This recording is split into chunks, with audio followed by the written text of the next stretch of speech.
Isabel se nos iba a pasar y estuve de cumpleaños el 4 de octubre. Claro que sí, qué bueno que pasaste adelante. Damos gracias al Señor por permitirles cumplir un año más de vida y como decía Julio, algunos hoy no están aquí porque están aprovechando el feriado XL, el fin de semana extra largo y están afuera y otros están enfermos, así que a la distancia les saludamos y los bendecimos. Y nosotros pues vamos a pasar en el tiempo de compartir la palabra del Señor, a seguir recordando lo que Él ha estado trayendo a través de su palabra a nuestra mente, a nuestro corazón. ¿Por qué hablar de crecimiento? Porque la iglesia es más que una organización, un organismo. Tiene vida. Todos los ejemplos que nosotros encontramos en la escritura con respecto a la iglesia hablan de vida, habla de un cuerpo que tiene muchos miembros. Habla también de una familia que es espiritual, pero es familia. Y entonces, en esas relaciones que se generan entre las personas que pertenecen a la iglesia, pues se genera la necesidad del crecimiento. Hablábamos entonces también la semana pasada de lo que tristemente está sucediendo en el mundo y es que las iglesias cristianas, en vez de algunas estar creciendo, otras están decreciendo a tal punto que se cierran.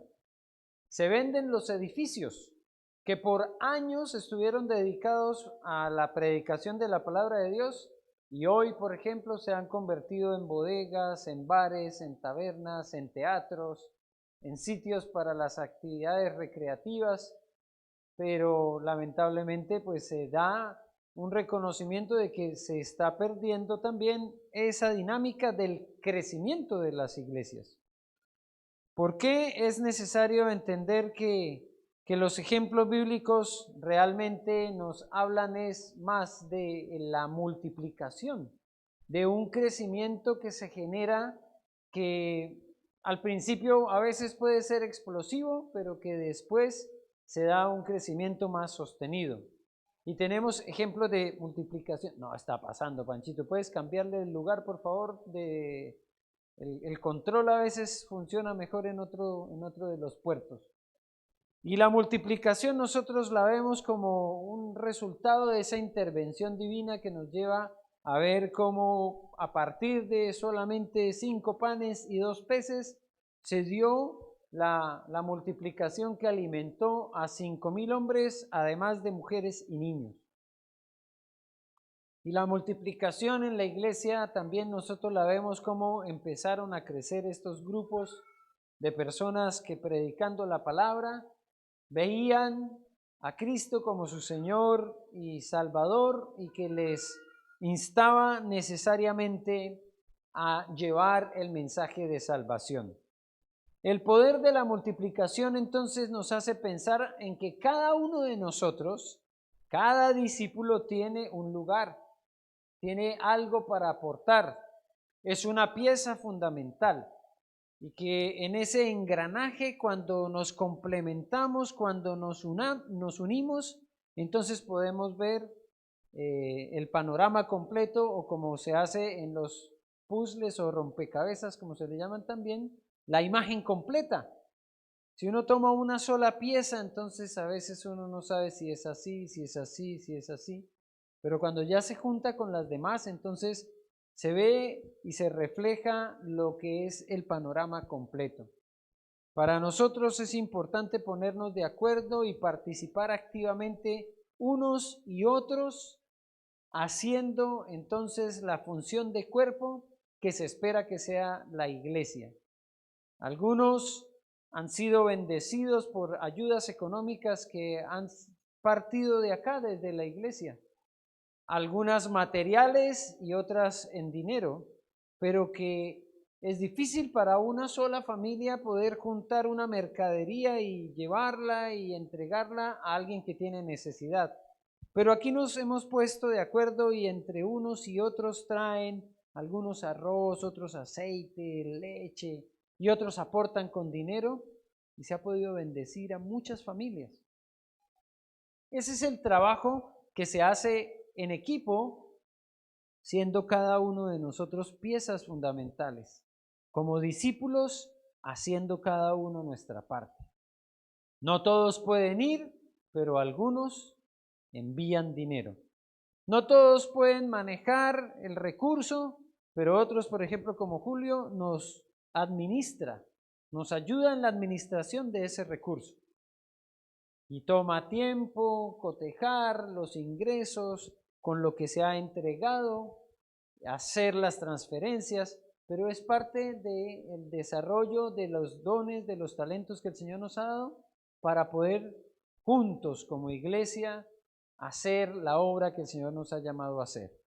Pero para que tengamos bien claro el poder de la multiplicación, si una sola persona hiciera todo el trabajo, como decimos aquí en Chile, si hiciera toda la pega, como en el caso de Moisés, prontamente va a sucumbir. Pero si entre todos y cada uno de nosotros hacemos la parte que nos corresponde, podremos ver la multiplicación rápidamente. ¿Y cuál es la multiplicación? Que cada uno de nosotros se ocupe de compartir la palabra con otro, con otra persona.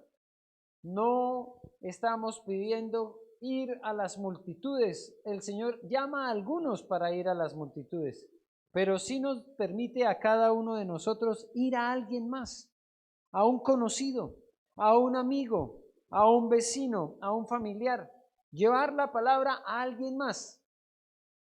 Si cada uno de nosotros hiciera eso, se vería reflejado el poder de la multiplicación, porque esos que ya escucharon la palabra van a hacer lo mismo, entonces ya no van a ser uno y uno, sino dos y dos, y eso da 4. Y cuando esos 4 estén haciendo lo mismo, llevando el mensaje a otros, ya no serán 4, serán 8. Y a su vez esos 8 multiplicarán. Y lo que hacíamos la semana pasada era un ejercicio sencillo. Sumar de a 10, al principio parece mucho, ¿cierto? Si uno se pone a pensar en esta sumatoria de 10, 10, 10, 10, en 3 días tú tienes 30. Mientras que si sumas de 1 en 1, en 3 días solamente tienes 7. Pero a la vuelta de 6 días, si solamente recibes 10, 10, 10, vas a tener 60. A la vuelta de 6 días, si multiplicas el 1, el 2 por 2, el 4 por 4 y el 8 por 8, a la vuelta de 6 días tienes 287. Es matemática pura. Multiplicarnos significa asumir el compromiso de llevar la palabra a otro, a otro, a otro, a otra persona. ¿Qué se requiere? Que cada uno de nosotros haga la parte que nos corresponde, llevarle la palabra a otro. Y cuando eso sucede, entonces empezamos a ver el verdadero crecimiento. Porque en ese proceso de llevarle la palabra a otro, yo crezco, tú creces también, crecemos los dos. Y empezamos a evidenciar realmente el crecimiento. No solamente el físico, sino sobre todo el crecimiento espiritual. Todos estamos preocupados en algún momento por el crecimiento, ¿no? Algunos de ustedes se acuerdan cuando siendo niños se veían más pequeños que los demás compañeros o los amigos. ¿Qué está pasando? Los demás crecen, yo no. ¿Alguien tiene todavía registro en sus casas de la toma de medida de sus hijos o nietos? Una de los momentos emotivos cuando salimos de la casa que ocupamos por casi 8 años, imagínense. Fue la pared donde teníamos el registro de la estatura de los hijos. Porque si alguien se acuerda, cuando llegamos aquí en el 2015, Camila tenía 10 años. Era pequeña, era la más pequeña del grupo, claro, pero los otros 2 no eran tampoco tan gigantes. Entonces tomamos registros de la estatura y cuando estábamos saliendo de la casa, ahí vi las líneas que estaban marcadas. Mis enanos que llegaron, Camila llegó como de esta estatura y ahora ya está que me pasan. Cuando se pone los tacos, eso sí ya me pasan. Ver el crecimiento es maravilloso, ¿cierto? Uno se emociona cuando a veces hay niños que dejan de venir o dejamos de verlos por un tiempo. Después de la pandemia especialmente, volvimos a ver algunos de esos niños y ya tan grandes, ya tan altos. ¿Cómo no va a ser emocionante ver el crecimiento de la iglesia y ver el crecimiento espiritual de otros? Es un peligro real el mantener nosotros nuestra vida tan aislada de los demás que se nos olvida la importancia de ese crecimiento en familia, del crecimiento espiritual. Y dejamos de percibir que otros y yo mismo estamos avanzando en la fe. Y por eso hemos insistido tanto en el valor de esto, de congregarnos. Porque aquí podemos nosotros vernos los unos a los otros también en situaciones reales. Cuando alguien ha pasado por momentos difíciles, cuando hemos orado por la salud de alguien y lo vemos aquí nuevamente, eso nos alegra, nos emociona. Cuando alguien comparte los testimonios como lo hicieron esta mañana, también cuando comparten las peticiones de oración y después podemos ver la gloria de Dios manifestada. Cuando escuchamos no solo el testimonio de Hugo de lo que fue esa situación vivida con el infarto, sino que también cuando escuchamos la letra de esa canción que surgió de esa experiencia, nos alegramos juntos y vemos cómo estamos creciendo espiritualmente, pero también cómo nos anima el ver crecer numéricamente la iglesia.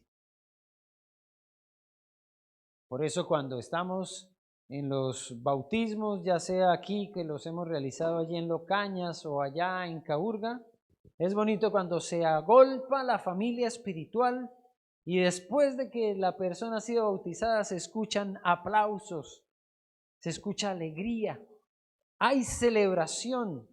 Estamos viendo el avance de la obra de Cristo cuando más personas entregan su vida a Él. Nos alegramos cuando un pecador se arrepiente, nos alegramos cuando alguien hace una oración de fe, cuando entrega su vida a Cristo. Y ojalá que no perdamos nunca ese gozo, porque es el gozo de la salvación, no solo el nuestro, sino el gozo de la salvación en otros. Entonces, para poder seguir viendo ese crecimiento en todas las áreas, porque no es solamente el físico, sino es el emocional, pero especialmente el espiritual, debemos nosotros hacernos conscientes de la parte que nos corresponde a cada uno de nosotros. Por eso hoy yo les invito a que reflexionemos un poco en cómo podemos hacerlo, cómo podemos en forma práctica ver ese desarrollo y ese crecimiento espiritual y también el crecimiento del que hablábamos la semana pasada.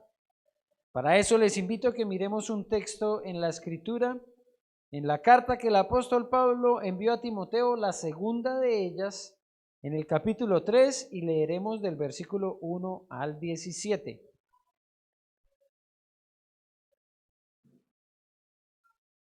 Segunda carta del apóstol Pablo a Timoteo, capítulo 3.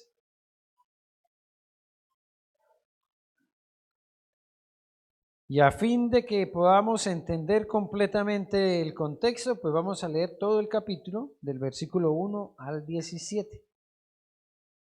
No es muy largo, pero nos ayuda mucho tener todo el contexto completo. Ya tenemos 2 Timoteo 3. Amén. Dice la palabra del Señor. También debes saber esto, que en los postreros días vendrán tiempos peligrosos, porque habrá hombres amadores de sí mismos, avaros, vanagloriosos, soberbios, blasfemos, desobedientes a los padres, ingratos, impíos, sin afecto natural, implacables, calumniadores, intemperantes, crueles, aborrecedores de lo bueno, traidores, impetuosos, infatuados, amadores de los deleites más que de Dios, que tendrán apariencia de piedad, pero negarán la eficacia de ella. A estos evita.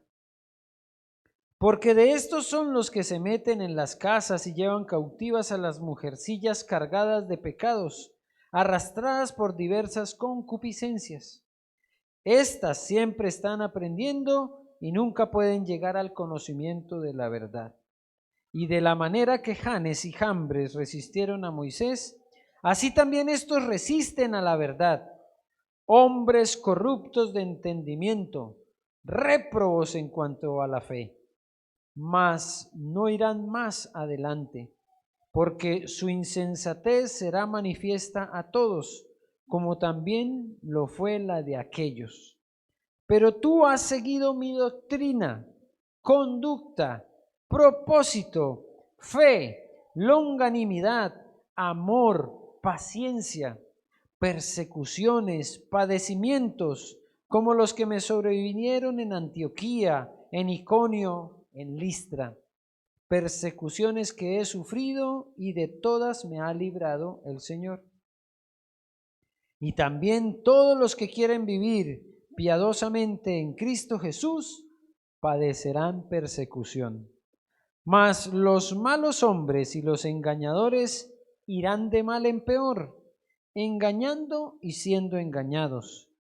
Pero persiste tú en lo que has aprendido y te persuadiste, sabiendo de quién has aprendido, y que desde la niñez has sabido las sagradas escrituras, las cuales te pueden hacer sabio para la salvación por la fe que es en Cristo Jesús.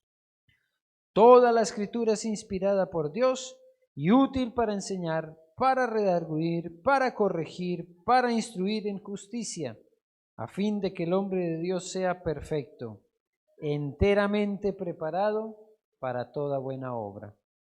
Bendito Señor, te damos gracias por este pasaje de la Escritura. Gracias por este mensaje que hoy compartimos y que confiamos proviene de ti. Que tu palabra fluya, Señor, y corra como ríos de agua viva en nuestro ser. Y que tu Espíritu Santo nos enseñe, Señor, que no sean mis palabras, sino que sean las tuyas.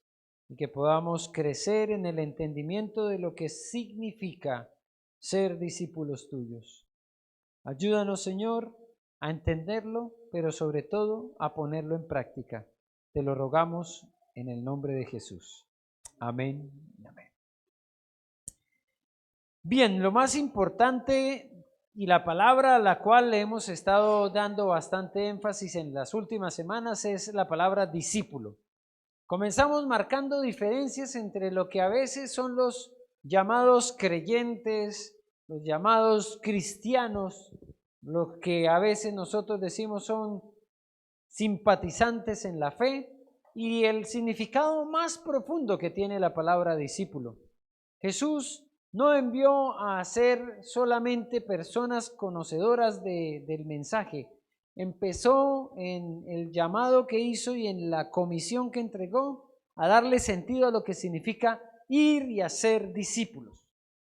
Para que un discípulo pueda ser discípulo tiene que ser enseñado en la doctrina de los apóstoles, enseñándoles a guardar todo lo que les he mandado, dijo en ese mensaje. Y por eso es que nosotros pensamos que cuando se hace un discípulo hay un proceso en el cual la mano de Dios está obrando para cambiar vidas. Hemos tratado de resumir lo que significa un discípulo con 3 aspectos bien básicos. ¿Qué es un discípulo? Es alguien que está siendo transformado por Cristo. Y cuando hablamos de esa transformación decimos que no es algo que se hizo una vez y para siempre, sino que es un proceso que toma toda la vida. A veces, en el proceso de elaboración de una de estas vasijas de barro, el alfarero tiene que reconstruir. Mientras que el barro está siendo moldeado, por eso lo mantienen húmedo, tiene la posibilidad de hacer cambios y modificaciones en la estructura. para los que han tenido la oportunidad de trabajar el barro o la arcilla, saben que a veces uno entra con todas las intenciones de hacer un gran jarrón. Esa es la intención. Pero después a veces se convierte solo en un bol o en una pequeña taza. Pero eso lo permite el barro, ¿cierto? La forma en que se puede moldear. Bueno, nosotros encontramos en la Escritura, en Jeremías y en Ezequiel especialmente, un reconocimiento de Dios como el alfarero y nosotros como el barro, que en ocasiones en la vida tenemos la posibilidad de ser moldeados por Dios para que tengamos cada vez la forma que Él le agrada que tengamos. Por eso en ocasiones suceden cosas en nuestra vida que tienen como propósito moldear nuestro carácter,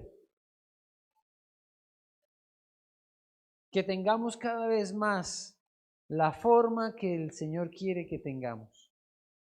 En ese proceso y en esa transformación el Señor nos lleva a veces a cambiar de ocupaciones, a cambiar de lugares, a cambiar de sitios de trabajo, a cambiar de amistades.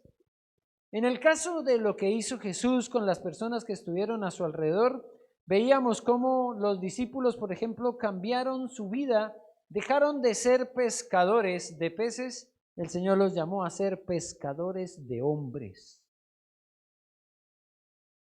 Y empezó un cambio y una transformación en sus vidas. Veíamos cómo después de la resurrección de Cristo, ellos volvieron otra vez a las redes, a pescar nuevamente, y Jesús fue hasta allá, hasta donde ellos estaban. Los llamó y les dijo: no se les olvide que ustedes yo los llamé a ser pescadores de hombre. A Pedro le dijo: Pedro, ¿me amas? Apacienta mis corderos, apacienta mis ovejas. Le acababa de recordar que estando allá en la pesca, él debía reconducirse, volver a orientar el llamado que el Señor le había hecho para que fuera pescador, pero de hombres. Y por eso le cambió el animalito, ya no le siguió hablando de peces, ahora le habló de corderos, de ovejas, para recordar que lo había transformado, le había cambiado su vida radicalmente. Pues un discípulo está siendo transformado por Cristo. Un discípulo es alguien que está caminando con Cristo. No es un proceso para un área en nuestra vida o un momento en la historia de nuestra vida. Caminar con Cristo quiere decir mi vida conducida en pos de lo que Él ha enseñado. ¿Cuáles son las pisadas que nosotros seguimos? Son las pisadas de Cristo.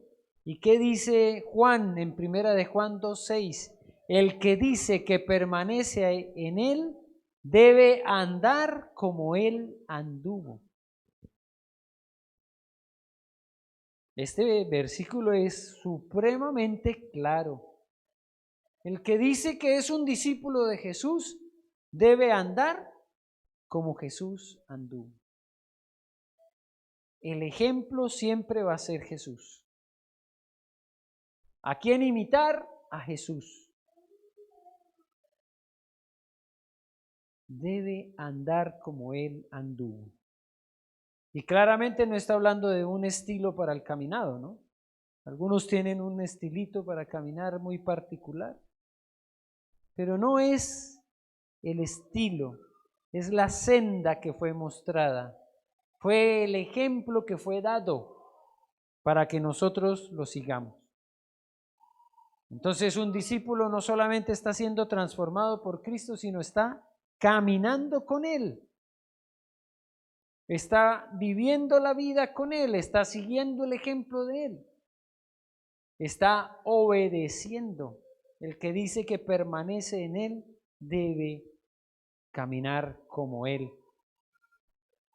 Y eso implica entonces que si Jesús habló de la gran comisión y nos dijo, id y haced discípulos, entonces el discípulo también está comprometido con la misión de Cristo. En algún momento, en nuestro peregrinaje espiritual, en nuestro crecimiento espiritual, vamos a entender que no basta solamente con decirle a alguien de Cristo, sino que también debemos formarlo como discípulo de Cristo. Y esa responsabilidad también es mía. Es el Espíritu Santo el que nos va a mostrar a cada uno de nosotros en algún momento que eso no es un llamado para otros, sino que eso es un llamado también para mí. Y voy a asumir el compromiso con la misión de Cristo. Esto de estar comprometido con la misión de Cristo nos hace pensar de una forma muy real cómo es que nosotros decimos que creemos en Jesús y como lo cantábamos hoy, que Él es nuestro fiel amigo. Suena muy bonito, Jesús, mi fiel amigo, mi dulce caminar, pero Julio nos dio en una lectura. Antes de empezar ese cántico, Julio nos guió en una lectura. Él leyó un versículo de la Escritura. ¿Alguien recuerda cuál era? Juan 14:15. ¿Qué dice Juan 14:15? Volvámoslo a leer porque ya Julio lo leyó, pero qué versículo tan impresionante para cada uno de nosotros. Si me amáis, guardad mis mandamientos. Decimos que permanecemos en Él, decimos que somos amigos de Jesús. Vosotros sois mis amigos si hacéis lo que yo os mando.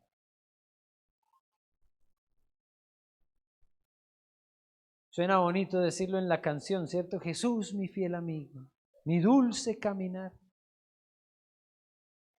Pero el verdadero compromiso de un discípulo es hacer lo que Él nos ha pedido, guardar sus mandamientos, obedecer sus mandamientos y comprometernos con la misión de Cristo. El apóstol Pablo está escribiendo a uno que es su discípulo, a Timoteo. Timoteo ha sido reconocido entonces como alguien que acompañó a Pablo en sus viajes, que recibió el encargo de Pablo de quedarse en Éfeso para compartir con los hermanos, para ser líder ahí en la iglesia que se había fundado en Éfeso. Pero su relación, aunque ahora está a la distancia, no termina. Él estuvo acompañándolo en el proceso de la predicación de la palabra, pero ahora están a la distancia. Y Pablo empieza a escribir estas cartas diciendo a Timoteo, mi amado hijo, llamándolo de una forma muy cariñosa. Y sabemos que no era un hijo carnal. Le reconoce quién era su mamá, le reconoce quién era su abuela.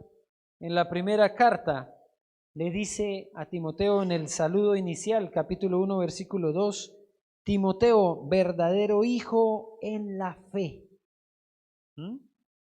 Para que no hayan dudas de que no es un hijo de sangre, es un hijo engendrado en la fe.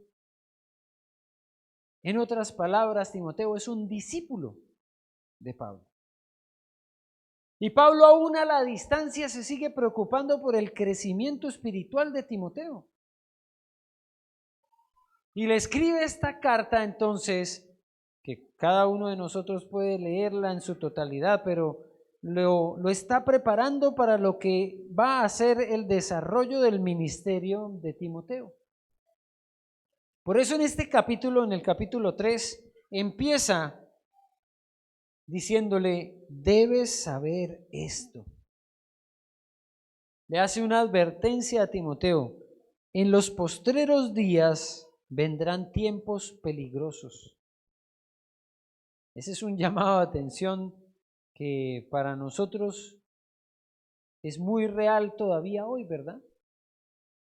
El apóstol Pablo lo escribió hace casi 2000 años, pero nos habla de tiempos peligrosos.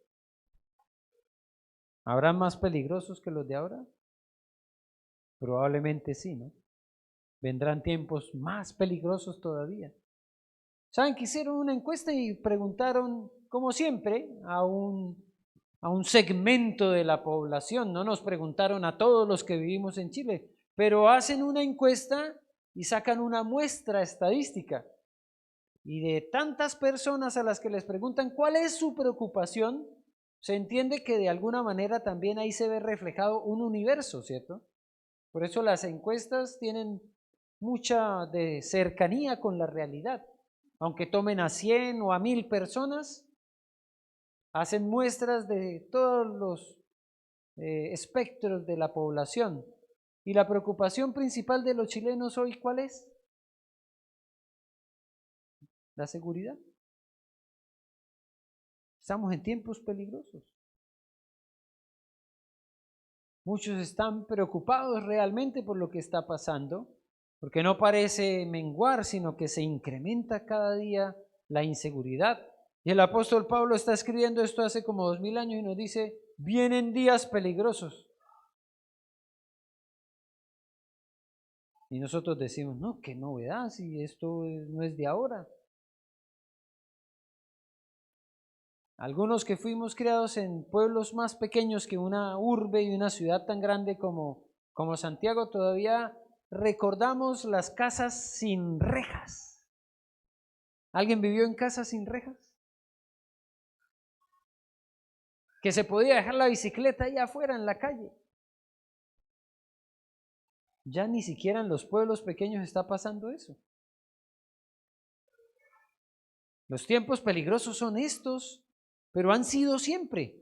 Y por eso cuando el apóstol Pablo hace esta radiografía, nos presenta la vida de la humanidad entera, no solamente hablando de lo que pasaba hace 2000 años, sino de lo que está pasando hoy.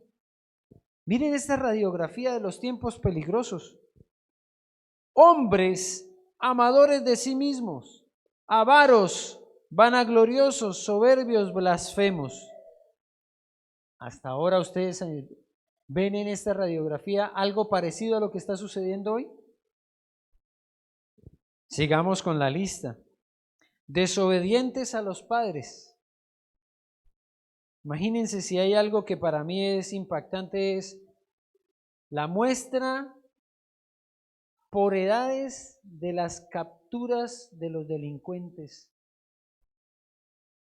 La mayoría está entre los 14 y los 20 años. Y un número inusitado de menores de edad, que son los delincuentes de hoy.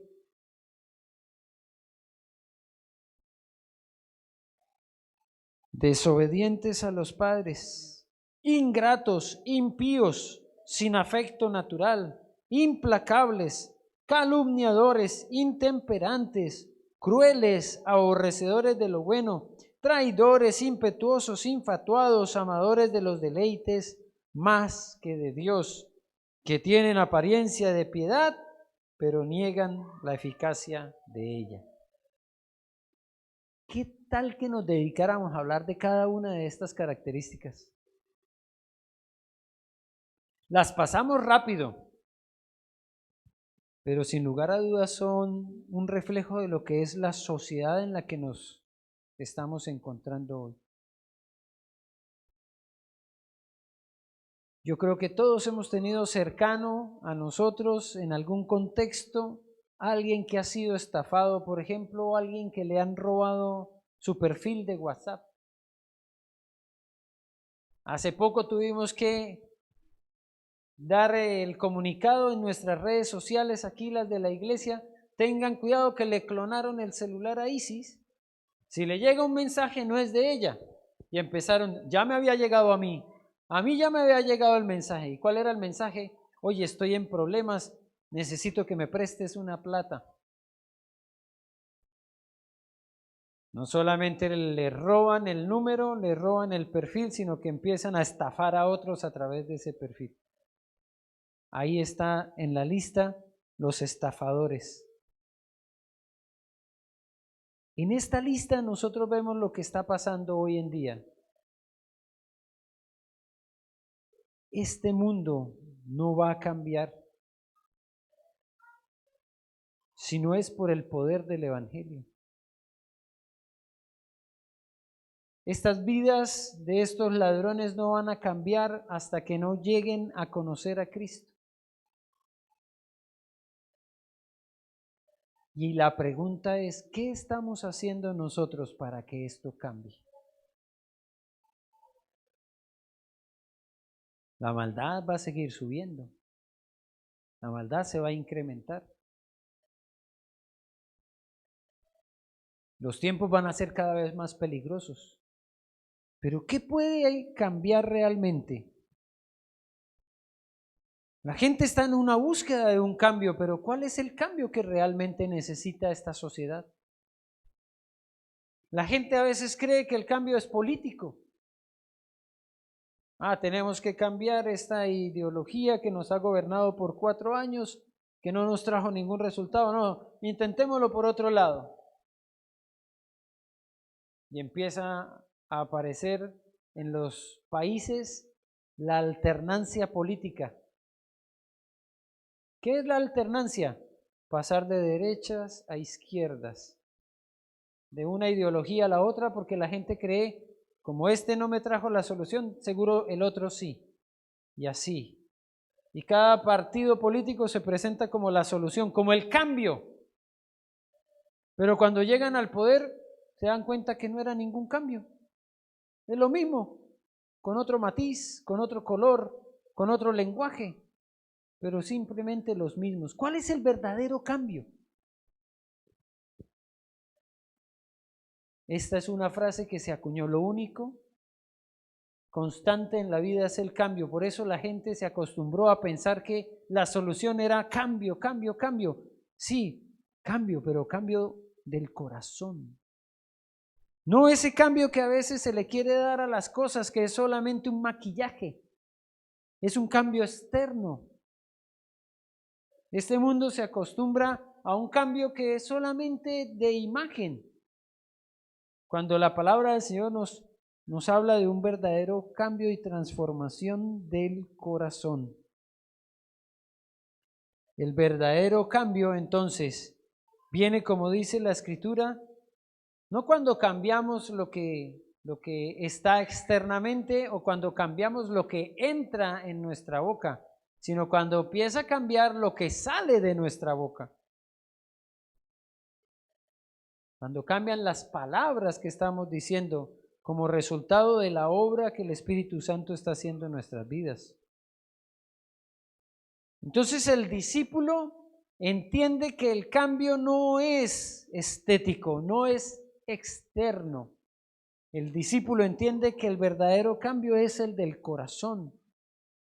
Este listado que hace el apóstol Pablo, tan largo, tan bien detallado, de vanagloria, de soberbia, de blasfemia, de lo que significa pensar que una persona dice ser pero no es, se manifiesta aquí la necesidad de un verdadero cambio pero interno. Dice en el versículo 5, tendrán apariencia de piedad. Estarán pintaditos de piedad. Parecerán, pero no habrá un verdadero cambio si no viene desde el corazón. No es solamente un cambio de hábito, es un cambio y una transformación en la vida. Miren lo que dice la Escritura, dice que hay personas que parece que se dedican a algo noble, a aprender. Están siempre aprendiendo, pero nunca pueden llegar al conocimiento de la verdad. Versículo 7. Versículo 7. Siempre están aprendiendo y nunca pueden llegar al conocimiento de la verdad. Hoy hay como una necesidad de conocimiento, de saber, de entender, pero ¿para qué sirve a veces tanto conocimiento? ¿Nos hace verdaderamente piadosos? ¿Nos acerca más a Cristo? Ahí es cuando el conocimiento es vano. El conocimiento de verdad envanece, no sirve de nada, si no nos acerca más a Cristo, que es la verdad, el camino, la verdad y la vida. El conocimiento que nos lleva entonces a aprender más de Cristo, a imitarlo, a caminar como Él caminó, a andar como Él anduvo, es el conocimiento que surge del verdadero estudio de la palabra, no para saber más que los demás, sino para vivir como vivió Cristo.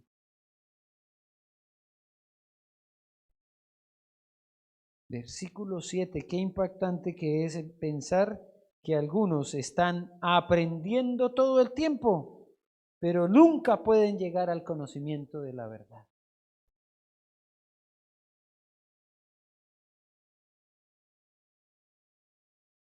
Estos señores Janes y Jambres se mencionan aquí en Timoteo, pero no aparecen realmente en el libro de Éxodo sus nombres.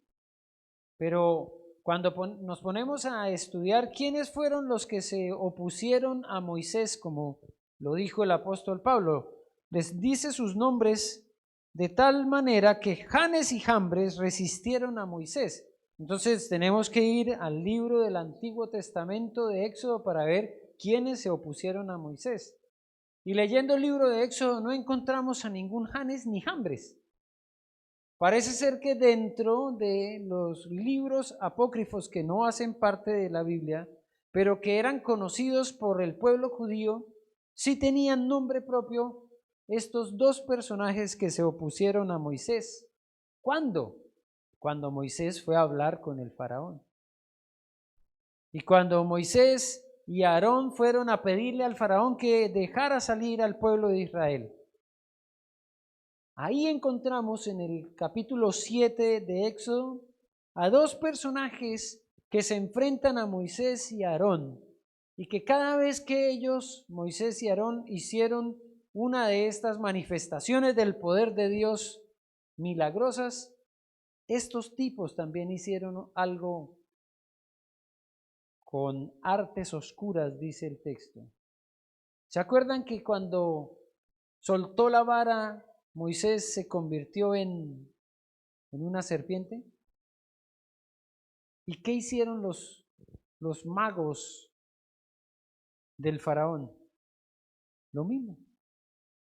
También soltaron las varas y se convirtieron en serpientes. La diferencia es que esta tenía más hambre y se comió a las otras. Pero cuando también el agua se convirtió en vino, si leemos todo el texto de Éxodo capítulo 7, estos tipos también hicieron lo mismo.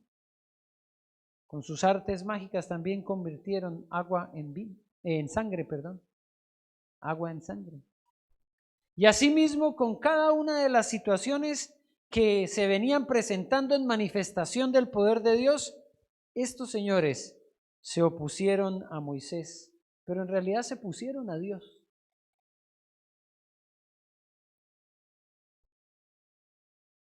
¿Y qué fue lo que pasó con estos señores Janes y Jambres que aparecen aquí como ejemplos? De la misma manera en que Janes y Jambres resistieron a Moisés, así también hay algunos que resisten a la verdad. Han visto las manifestaciones del poder de Dios, pero siguen creyendo las mentiras del diablo. Hoy tenemos toda una generación de personas que no están creciendo espiritualmente porque se resisten a la verdad. Dejan de ver los milagros de Dios como milagros, piensan que ya el Señor no puede hacer lo que hizo en el pasado. Dejan de confiar en Dios y empiezan a confiar en sí mismos. Estos señores Janes y Jambres tenían gran poder, para convertir sus varas también en serpientes, imagínense. Se creyeron tan poderosos como Dios mismo. Y ese es uno de los riesgos grandes de la actualidad, creernos tan poderosos como Dios a veces, endiosarnos. Cuidado con lo que está pasando hoy en día, porque todo esto es una manifestación de la necesidad del verdadero discipulado, que no es traer conocimiento, no es un libro, no es un curso. Otra vez, el verdadero discipulado es compartir la vida juntos, es ser transformados, es caminar con Cristo, es comprometernos con la misión de Cristo. ¿Cómo lo presenta el apóstol Pablo? Dice el versículo 9, mas no irán más adelante porque su insensatez será manifiesta a todos. No avanzan, no van adelante realmente en el crecimiento espiritual, se quedaron estancados. Pero nosotros no somos así. Dice el versículo 10, tú has seguido mi doctrina, conducta, propósito, fe, longanimidad, amor, paciencia, persecuciones, padecimientos. Ese es el discipulado. Lo que hizo Pablo fue mostrarle a Timoteo con su ejemplo. ¿Y Timoteo aprendió de quién? De Pablo.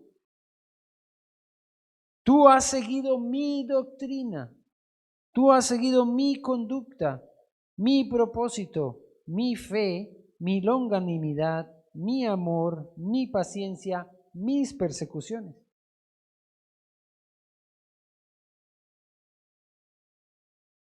¿Cuántos podemos contar con personas que están aprendiendo de nosotros? No contesten, por favor, pero piensen, ¿hay alguien que está aprendiendo de usted? ¿Está siendo ejemplo para alguien?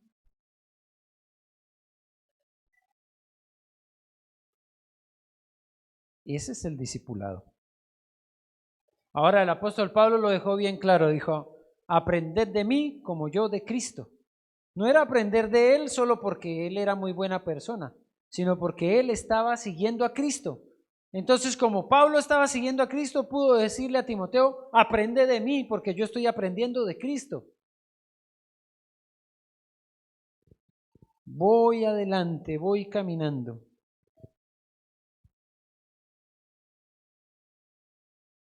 Versículo 10. Tú sigue mi doctrina, sigue mi conducta, sigue mi propósito, sigue mi fe. Ir adelante, seguir a Cristo, implica también ser ejemplo para otros. ¿De quién has aprendido tú? Si Cristo no es el ejemplo de la persona a la cual tú estás siguiendo, no imites nada de esa persona. Sigue solo a Cristo, porque Él es el ejemplo al que debemos seguir. Pero responsabilidad grande tenemos cada uno de nosotros en diferentes áreas. Y para finalizar, Deuteronomio capítulo 6.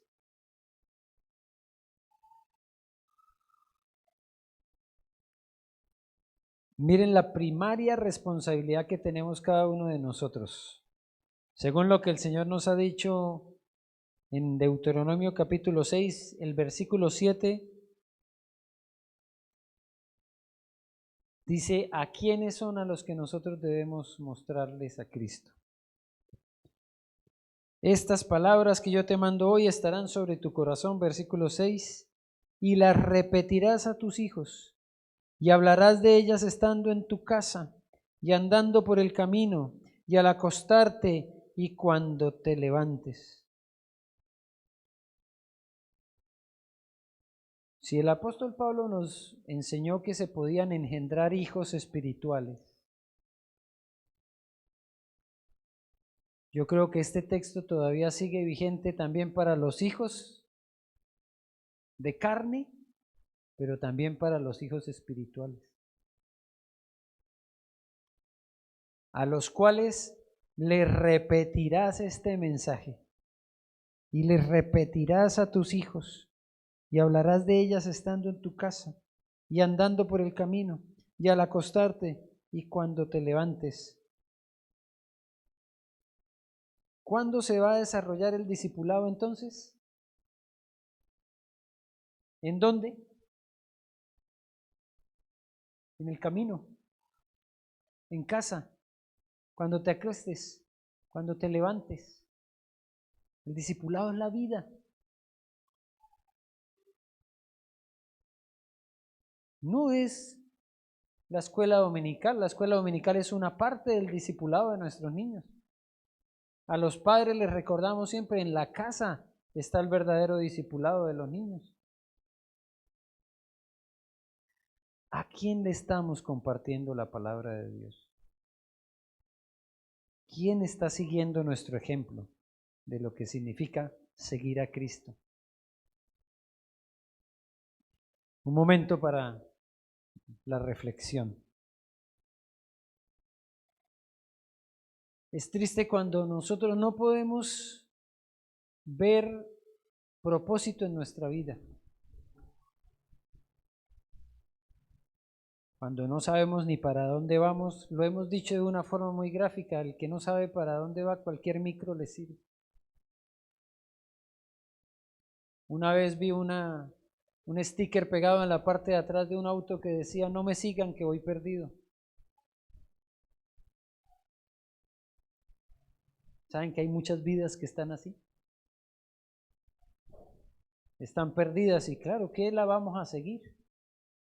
Pero hay muchos en la fe que también están perdidos, que no saben ni para dónde van, a quién seguir. Aparece un nuevo liderazgo, para allá se van. Aparece una nueva doctrina, para allá se van. Una nueva iglesia, para allá se van. Porque no están siguiendo a Cristo. Porque no están discipulándose en Cristo y no están creciendo en Cristo.